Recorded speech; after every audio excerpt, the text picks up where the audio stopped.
Tonight with a Global News exclusive. The RCMP in Nova Scotia are under the microscope tonight for how that law enforcement agency investigates drug overdoses.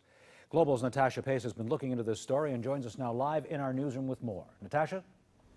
Well, Ron, an official complaint was just filed by one Cole Harbour mother grieving the loss of her young son.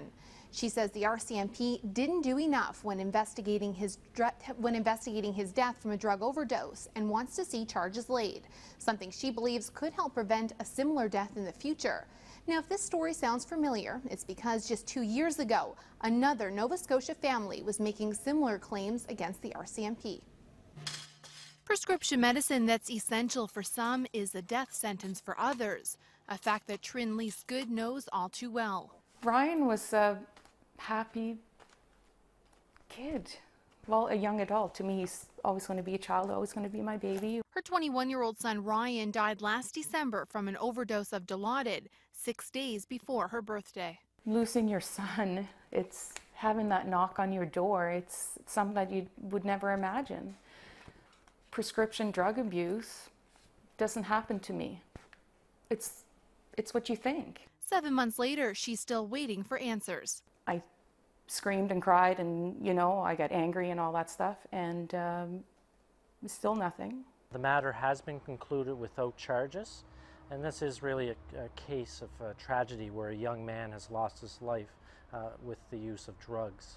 Good is now taking matters into her own hands and filed a complaint against the RCMP, looking for answers and charges in connection with the woman who provided the drugs. If you're doing something illegal, there has to be consequences to what you're doing.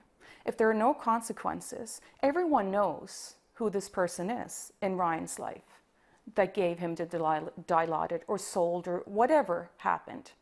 We know it came from her, and everyone knows that. And also everyone knows nothing ever became of it. RCMP can't say much about the case, but say they are cooperating with the complaint that was filed. The RCMP takes public complaints very seriously, and now that's under investigation. I can't offer any further comment.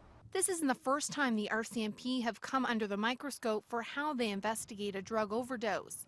2 years ago, police in Kentville reopened the investigation into the death of Josh Graves after his sister filed a public complaint.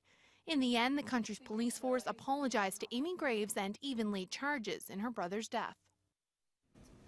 Now that official complaint has been received by the RCMP, they have 45 days to respond to it. Ron? All right, thank you very much, Natasha.